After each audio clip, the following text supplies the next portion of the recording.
This is the Launchpacks resource. As you can see, the home screen is already filled with all of the different kind of topics that you could choose to have a look at. We can also search for anything specific that you're looking for. However, this one here, filter by category, is probably the best one because it actually filters all of the content in here into the unit. So you'll probably start recognizing some of these GCSE geography and history topics already. So you'll start to see some of these that have been perhaps taught in your school or ones that you recognize. So we're going to pop into physical landscapes in the geography pack and give you a little idea of what this looks like. So if I'm a geography teacher and I'm looking for information on physical landscapes, I've now got a selection of 8 resource packs or in the Launchpack resource that are going to meet the criteria for this unit. So even if I'm a non-subject specialist, I still get the freedom of choice to see which of these schemes of work I would like to teach, which I feel most comfortable with. And I can even see what the pack contains before I jump into it and even schedule it into my calendar. But we'll come back to that in a moment. Let's have a look at the pack itself first. So if I go into river landforms, for example, you'll see that within the pack it's actually already been pre-populated with all the multimedia kind of mix of content that we would need to teach this subject. So we've got articles, videos and images already pre-populated in here. We also have in this burnt orange color any of our learning resources. So these are really in here for the teachers as much as for the students. So this is a resource route. Essentially, it's a flow chart which outlines the order of the scheme of work and the basic summary of what's going to be covered. Teachers can use this as a framework to timetable around, and it can also be used by students to track their progress, what they've already learned, what they've got left to learn in this unit, and also, of course, if you have students joining the year halfway through, what they've got to catch up on as well. And obviously having all this pre-populated content can be quite overwhelming. So it's really, really useful to have that kind of navigation through the resource. I can click on this learning journey as well. There's always these 3 different learning resources in here that you can always have a look at for every single one of the launch packs. So this is a learning journey. It runs alongside the lesson route that we just saw, and it gives a step-by-step breakdown of the pack's contents, its aims and its objectives.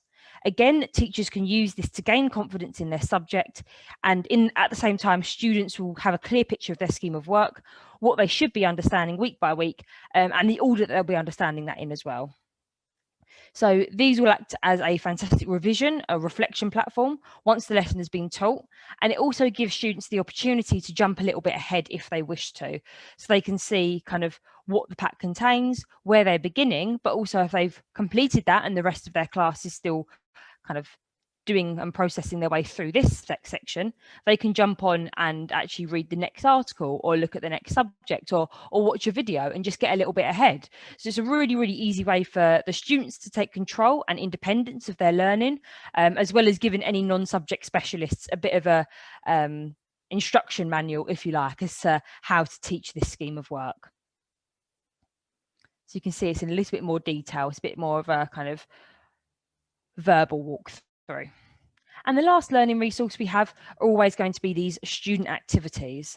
So for every single launch pack that you click on, there are going to be a range of student activities that our partners at Shirelands have pre-created and pre-populated into these packs for you. They're really, really flexible. They can be used as worksheets, as handouts, or even as homework extensions. So depending on the teacher's teaching style, they can be used in a whole manner of ways. But also you'll notice that the activities themselves are built around different learning styles as well. We have a more creative example in a storyboard with some sequencing here, and a similar activity, but this time in a Venn diagram just above it. So actually, if you have different styles of learning, or you want to get some numeracy into the subject, depending on the student's ability to be creative or not, these are really, really flexible resources. And these are all for formative assessment. At the very, very bottom, every single student activity pack will also have a series of learning checkpoints. These are built to be exam style questions.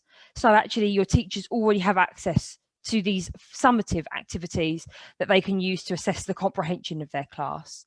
So you'll notice that these student activities are always directly relevant to the pack that you're in.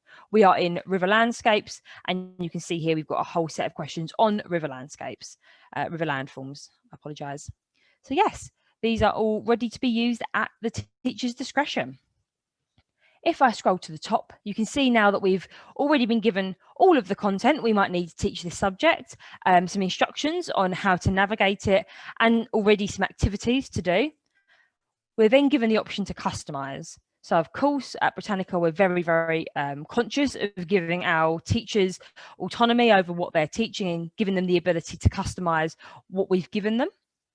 So the first thing you'll see is, as a teacher, you get the ability to add notes either to the overall pack, so words of encouragement, some kind of top tips that you have for the exam perhaps, or a due date, or even kind of just some notes from what you've taken in class. Perhaps there was a conversation that you wanted to remind the students of that you all had. And you also have the option to add notes underneath any individual content type as well. So perhaps before they go into this video, you might want to remind them of something that someone said in a class, or give them a kind of critical thinking prompt. And there will be some Britannica notes already pre-populated as well. You can upload your own documents, of course, so any worksheets, PowerPoints, PDFs, whatever it may be, you can add them in here as well, and they will sit alongside these other tiles within the pack. You can add external links, so these might be from other Britannica resources you might already have access to. If anyone's familiar with the Britannica school resource, this is much more of a kind of research platform you can use to add in some interdisciplinary links into the subject, or go off on a bit of a tangent, or this could just be simple YouTube links. We also have a graphic organizer down here, so of course you can add blank templates of any of these types of activities. So we've got sequencing, we've got timelines. If I go back to the Venn diagram, you can see this is just a blank template, really easy way to shoehorn numeracy and literacy, depending on which organizer you've selected, into the topic. And it will sit there, and you might even be able to add a note and tell them what to populate it with. And we have the option to add Kahoot quizzes as well. Next to that, we have activities. So of course, we can add either a learning strategy to a singular resource in the pack. So be that a summary of an article, or perhaps you want them to watch a video and write a journal entry into what they've watched. Or if you scroll to the bottom, you get the option to add question sets to everything in the pack. So be that a critical thinking question or a reflection question at the very end of the topic, reflecting and revising what they've learned, or they could actually make predictions on the topic before they even start. And then once you've added what you need into this, you can then see it will be a student resource pack when you go back to the launch pack. So whatever activity you've added will sit here at the top in green, and then you can assign this to the relevant class. So by giving it a title, giving a few instructions, and setting a due date, which is a very interactive part of this resource, you can then select your virtual classroom that will already been set up by either your institution or yourselves, including all of the students that are in that class.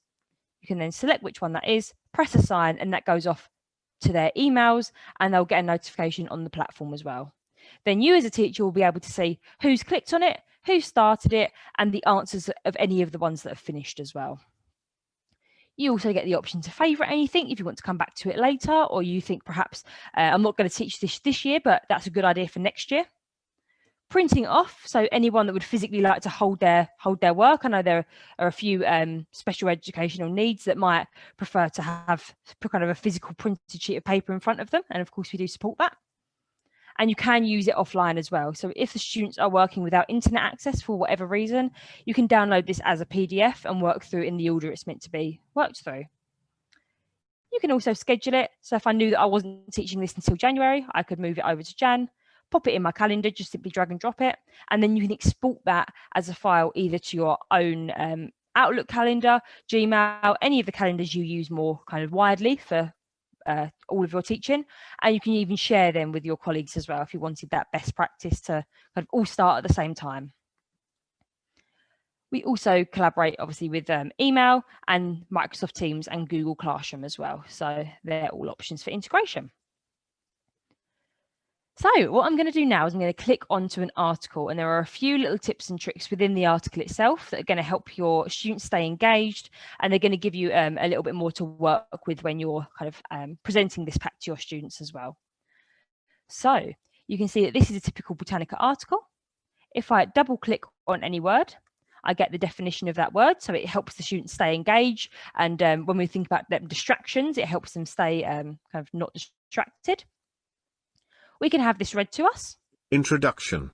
When a stream. And as well as the narration, you also get a yellow highlighting, which is great for any dyslexic students, any multitaskers, or any reluctant readers. We can increase or decrease the font size, print it off, cite it, which obviously comes into that higher educational skill if anyone's aiming for them top grades, but also is really, really relevant if any of your students are thinking about accuracy or reliability as well. And we translate into over 120 different languages. So of course, if you have a high percentage of EAL students at the school, we cater for their needs as well. And it's great for getting parental engagement when they are learning from home as well. This little scissors gives you the option to create an excerpt. So if I wanted to perhaps look at rock dams in the Yellowstone Falls as a deep dive into my subject, I can create an excerpt of just that paragraph, and it will sit separately to the rest of the article when you click into the pack. So actually you can just look at that on its own without the distraction of everything else. And with every single Britannica product, you also get the differentiation built in. So I can make this simpler or more difficult depending on the ability of my group of students, and really giving them the option to have a personalized experience when they do click into the platform. So the last little thing I'm going to show you before we return to the PowerPoint, I'm very conscious of time, is this Annotations tab here. So by clicking on this, what I get the option to do is highlight either a sentence, a word, a phrase, whatever it may be, and a pencil pops up. I can then add my note to that, either as a teacher or as a student, and color code it, whether it's a comment, a question, all the way down to higher order thinking skills, such as summary and connection. So either as a teacher, I can pre-populate this article with my critical thinking hooks to give support to any students who perhaps might need that when they're reading it independently, or I can actually assign this as a task for my students to do, and I can actually give them kind of color coordinated topics to look for depending on their ability as well. And it's a really, really neat way to complete that annotation task. And once they have done that, they can actually download what they've kind of done, and they'll have their sentence, their phrase, whatever they've copied as a quote next to their note, which is then kind of reminded them how they color coordinated it as well as a really simple PDF. So rather than having to print out the whole article, they can just print out what they need for revision.